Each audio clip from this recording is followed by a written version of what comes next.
দরজা জানালা বন্ধ করে দাও।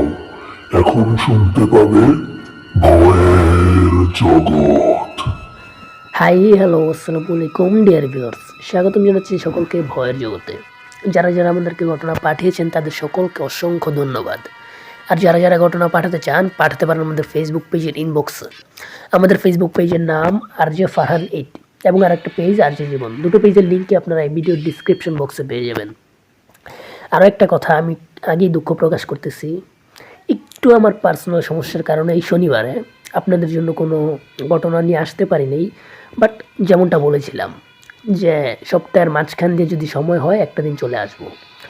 সো আজকে সপ্তাহের মাঝখান দিয়ে একটা দিন চলে আসলাম শুধু শুধু আপনাদের জন্য। সো আপনারা যদি আমাদেরকে সাপোর্ট করেন, ভালোবাসেন, যেই ভালোবাসাটা আমি প্রতিনিয়ত পাচ্ছি, এই ভালোবাসাটা যদি আপনারা সবসময় করেন, আমার ভিডিওগুলো শেয়ার করে রাখেন, তাহলে ইনশাল্লাহ সপ্তাহে দুটো এপিসোড তো করবই, আর পাশাপাশি মাঝখান দিয়ে আরও একটা দিন সম্ভব হলে চলে আসবো। সো চলুন আমরা চলে যাই আমাদের আজকের প্রথম ঘটনায়। প্রথম ঘটনাটি আমাদেরকে যিনি পাঠিয়েছেন আরিনা আক্তার। ওকে, উনি যে বলে গেছেন আমি রিক্সার উপরে চেষ্টা করছি। কেমন আছো ভাইয়া? এই ঘটনাটি ঘটেছিল আজ থেকে 5 বছর আগে উত্তরবঙ্গের একটি পাহাড়ি রাস্তায়। রনি পেশা একজন কর্পোরেট চাকরিজীবী হলেও তার নেশা ছিল একা বাইক চালানো। সেই রাতে সে শিলিগুড়ি থেকে সিকিমের দিকে যাচ্ছিল। পাহাড়ের বাঁকানো রাস্তা আর চারদিকে ঝিঝি পোকার ডাক, সব মিলিয়ে পরিবেশটা ছিল বেশ থমথমে। রাত তখন প্রায় 11:30। হঠাৎ করেই রনির মনে হলো তার বাইকের পেছনের সিটটা যেন একটু ভারী হয়ে গেল। পাহাড়ের ওই নিস্তব্ধতায় চট করে পেছনের দিকে ফিরে তাকানোর সাহস পাচ্ছিল না সে। কিন্তু আয়নায় চোখ পড়তেই রনির রক্ত হিম হয়ে গেল। সে দেখলো কুয়াশার মাঝে রাস্তার ধারে সাদা শাড়ি পরা একটা ছায়া দাঁড়িয়ে আছে, এবং সেই ছায়াটি ঠিক তার বাইকের সমান গতিতে যেন পাশে পাশে চলছে। একটু সামনে যেতেই রনি দেখলো রাস্তার ঠিক মাঝখানে একজন মাঝবয়সী লোক দাঁড়িয়ে আছে, দাঁড়িয়ে দাঁড়িয়ে হাত দেখাচ্ছে। লোকটার পরনে ছিল ছেঁড়া পুরনো কোট। লোকাল কোনো মানুষ ভেবে রনি বাইক থামালো। লোকটা কাঁপা কাঁপা গলায় বলল, বাবা, সামনে ওই শ্মশান পর্যন্ত একটু এগিয়ে দেবে? আমার মেয়েটা ওখানে একা বসে আছে। রনি অনিচ্ছা সত্ত্বেও লোকটাকে পেছনে বসালো, কিন্তু লোকটা বসার সাথে সাথেই রনি অনুভব করলো এক তীব্র ঠান্ডা বাতাস, যেন বরফের কোনো স্তূপ তার পেছনে বসে আছে। লোকটার শরীর থেকে একটা উৎকট পচা গন্ধ আসছিল। বাইক চলতে শুরু করলো। মিনিট 5 পর রনি লোকটাকে জিজ্ঞেস করলো, আপনার মেয়ে ওখানে একা কি করছে? কিন্তু কোনো উত্তর এলো না। রনি ভাবলো লোকটা হয়তো শুনতে পায়নি। সে আবারও ডাকলো, কিন্তু এবারও নীরবতা। রনি গাড় ঘুরিয়ে পেছনে তাকাতেই দেখলো পেছনের সিট একদম খালি, অথচ বাইকের গতি বা ওজনে কোনো পরিবর্তন টের পায়নি। তার বুক ধড়ফড় করতে শুরু করলো। ঠিক সেই মুহূর্তে সে বাইকের লুকিং গ্লাসে দেখলো সেই লোকটি রাস্তার মাঝখানে দাঁড়িয়ে তার দিকে পৈশাচিক হাসি হাসছে, এবং তার পা দুটো উল্টো দিকে ঘোরানো। রনি কোনো মতে যান বাঁচিয়ে সেই রাতের কাছের একটি টোল প্লাজায় আশ্রয় নেয়। সকালে গ্রামের মানুষের কাছে সে পুরো ঘটনা খুলে বলে। এক বৃদ্ধ চাওয়ালা দীর্ঘশ্বাস ফেলে বলে, বাবা, ঠিক 10 বছর আগে আজকের রাতে ওই জায়গায় একটা গাড়ি দুর্ঘটনায় এক বাবা আর তার ছোট্ট মেয়ে মারা গিয়েছিল। তারপর থেকে অনেকেই ওই কোট পরা লোকটাকে লিফট চাইতে দেখেছে, কিন্তু যারা তাকে শ্মশান পর্যন্ত পৌঁছে দেয় তারা আর কখনো ফিরে আসে না। রনি সেদিন বুঝেছিল সে জমের দুয়ার থেকে ফিরে এসছে। আজকাল বর্ষাকালে বা কুয়াশাচ্ছন্ন রাতে বাইক চালাতে গেলে রনি সেই পচা গন্ধ আর বরফ শীতল স্পর্শ অনুভব করে। এটাই ছিল ভাই আমার ঘটনা। ঘটনাটা কেমন লাগলো পড়ে শোনাবেন। অবশ্যই আপনার ঘটনাটা ভালো লেগেছে এবং আমরা পড়ে দিয়েছি।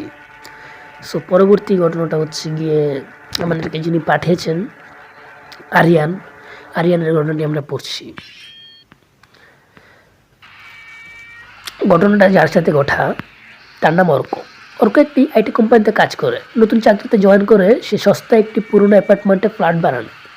বিল্ডিংটা বেশ পুরনো, প্লাস্টার খসে পড়েছে, আর লিফটটা চললে অদ্ভুত ক্যাচ শব্দ হয়। অর্কর ফ্ল্যাট ছিল 5 তলায়। ফ্ল্যাটে ওঠান প্রথম দিনেই দারোয়ান অর্ককে একটা অদ্ভুত সতর্কবার্তা দেয়, দাদা, রাত 12টার পর লিফট ব্যবহার করবেন না, আর যদি করতেই হয় ভুলেও 3 নাম্বার বোতামটা টিপবেন না। অর্ক শিক্ষিত ছেলে, সে সব কুসংস্কার বিশ্বাস করেননি। সে হেসে উড়িয়ে দিয়েছিল। এক রাতে অফিস থেকে ফিরতে অর্কর অনেক দেরি হয়ে যায়। ঘড়িতে তখন রাত 1টা 15 মিনিট। সারা বিল্ডিং নিঝুম। অর্ক ক্লান্ত শরীরে লিফটে উঠলো। অভ্যাসবশত সে 5 নম্বর বোতামটা টিপল, কিন্তু লিফটের 4 তলায় গিয়ে হঠাৎ থেমে গেল। তারপর কোনো কারণ ছাড়াই লিফট নিজে থেকেই নিচে নামতে শুরু করলো এবং 3 নম্বর ফ্লোরে গিয়ে আটকে গেল। লিফটের দরজাটা ধীরে ধীরে খুলে গেল। বাইরে গুটগুটে অন্ধকার, করিডোরে একটা টিমটিমে আলো জ্বলছে আর নিভছে। অর্ক ভাবলো হয়তো যান্ত্রিক ত্রুটি। সে বারবার ক্লোজ বাটনে টিপতে লাগলো। ঠিক সেই সময় সে শুনতে পেল করিডোরের শেষ মাথা থেকে কেউ একজন দৌড়ে আসছে।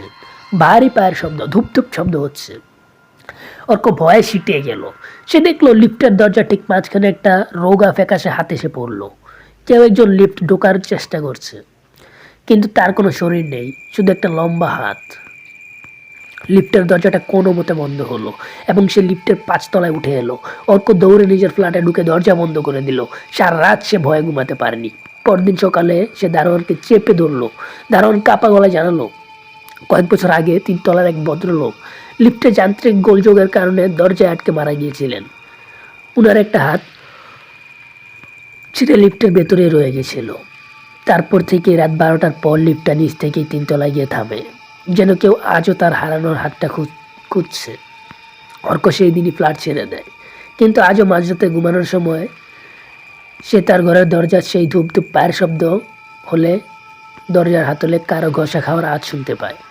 মনে হয় সেই ছায়াটি তাকে খুঁজতে খুঁজতে তার নতুন ঠিকানায় পৌঁছে গেছে। এটাই ছিল ভাইয়া আমার ঘটনাটা কেমন লাগলো জানাতে পারেন।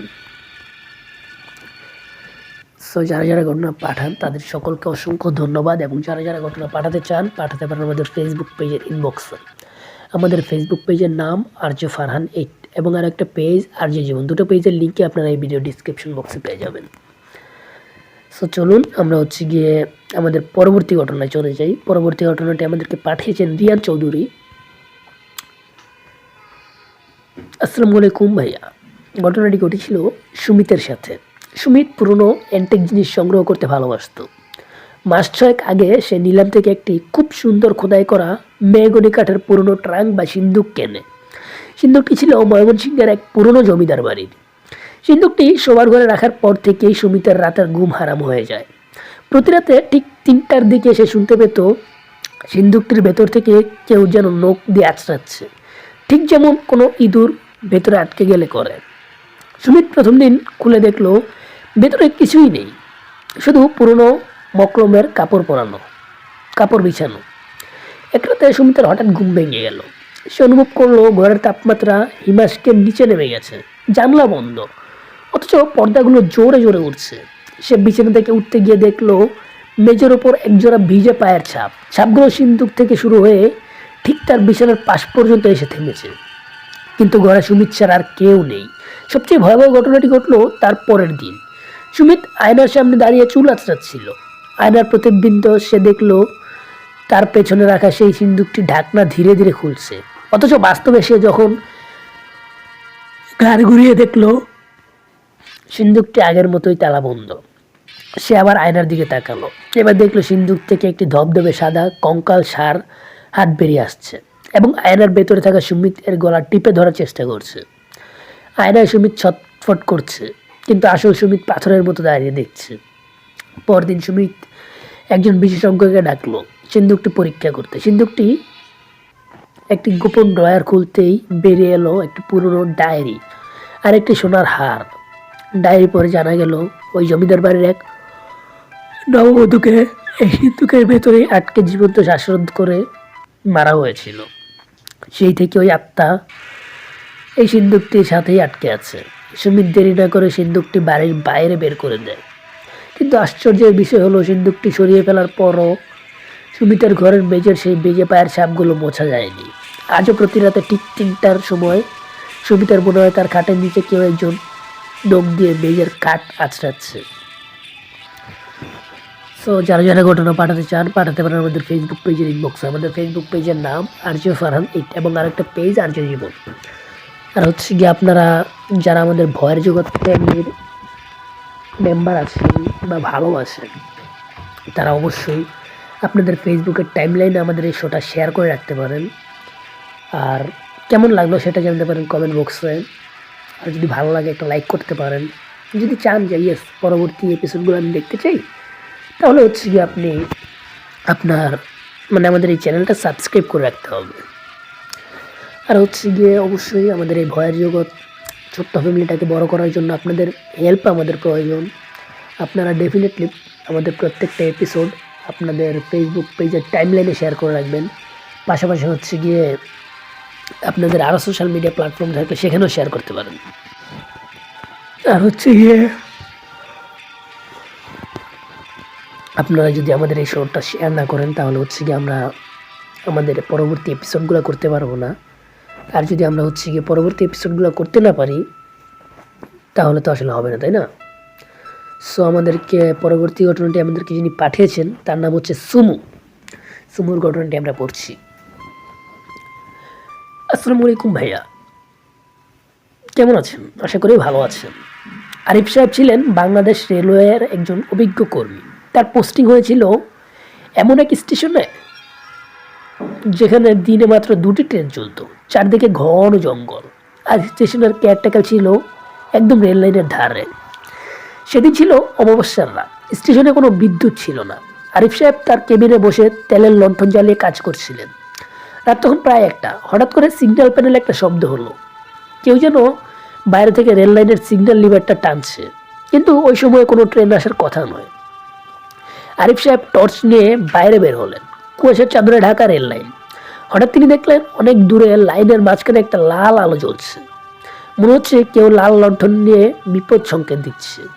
তিনি ভাবলেন হয়তো কোনো বিপদ হয়েছে, তাই তিনি দ্রুত সেদিকে হাঁটতে শুরু করলেন। কিন্তু তিনি যতই সামনে যান আলোটা ততই দূরে সরে যায়। একসময় তিনি স্টেশন থেকে প্রায় 1 কিলোমিটার দূরে এক পুরোনো ভাঙ্গা ব্রিজের কাছে চলে এলেন। হঠাৎ সেই লাল আলোটা স্থির হয়ে গেল। আরিফ সাহেব টর্চ মারলেন। আলোর দিকে যা দেখলেন তাতে তার রক্ত হিম হয়ে গেল। দেখলেন কোনো মানুষ নয়, একটা কালো ধোঁয়ার মতো অবয়ব শূন্যে ভাসছে, আর তার হাতে জ্বলছে একটি পুরোনো আমলের লণ্ঠন। সবচেয়ে ভয়াবহ বিষয় হলো লণ্ঠনের আলোটা সেই অবয়বটির মুখ দেখা যাচ্ছিল না, কিন্তু তার বুক চিরে একটা কাটা দাগ দিয়ে গল গল করে রক্ত পড়ছে।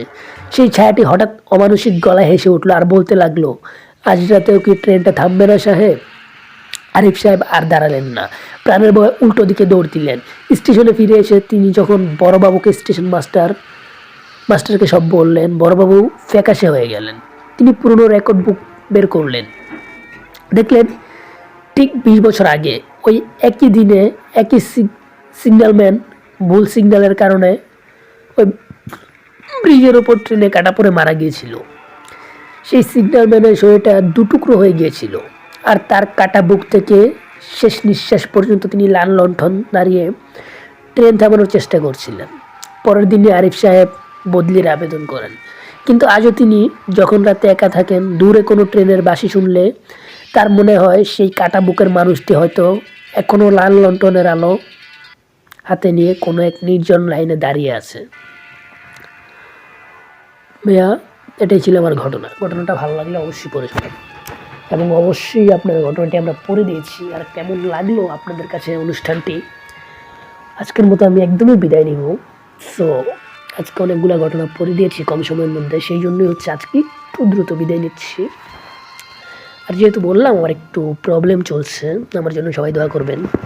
সো সেই দিকটা বিবেচনা করে আজকে আপনাদেরকে একটু কম সময় দিলাম। আর হচ্ছে গত শনিবারে আসতে পারি নাই, সেই জন্য আমি আবারও সরি প্রকাশ করতেছি আপনাদের কাছে। আমি একটু দুঃখ প্রকাশ করতেছি আপনাদের কাছে, কারণ আমি আপনাদেরকে কথা দিয়েছিলাম শনিবার এবং বুধবার অবশ্যই আসবো, বাট আসতে পারি নাই। সো আপনারা যদি আমাকে পরিপূর্ণ ভালোবাসাটা দেন, ইনশাল্লাহ যত ঝামেলাই থাকুক, যত সমস্যাই থাকুক, শনি এবং বুধবার আপনাদের জন্য আমি চলে আসবো। সো ভালোবাসাটা দিবেন কীভাবে? আমাদের এই অনুষ্ঠানটা আপনাদের ফেসবুক টাইমলাইনে শেয়ার করে দেবেন। শেয়ার করার সময় আপনার কয়েকজন বন্ধুকে ট্যাগ করতে পারেন, আর হচ্ছে বিভিন্ন আপনাদের সোশ্যাল মিডিয়া প্ল্যাটফর্মে আমাদের এই শোটা শেয়ার করতে পারেন। আর যদি ভালো লাগে তাহলে একটা লাইক করতে পারেন। কেমন লাগলো সেটা জানতে পারেন কমেন্ট বক্সে। আর হচ্ছে গিয়ে যদি আমাদেরকে ঘটনা পাঠাতে চান, পাঠাতে পারেন আমাদের ফেসবুক পেজের ইনবক্সে। আরজ ফারহান 8 এবং আরজ জীবন দুটো পেজের লিঙ্কে আপনারা এই ভিডিও ডিসক্রিপশন বক্সে পেয়ে যাবেন। আর হচ্ছে গিয়ে যদি চান প্রত্যেকটা এপিসোড শুনতে, কোনো এপিসোড মিস না করতে, তাহলে আমাদের চ্যানেলটা সাবস্ক্রাইব করে বেল আইকন বাটনে ক্লিক করে দিবেন। সো আজকের মতো বিদায় নিচ্ছি, আল্লাহ হাফেজ।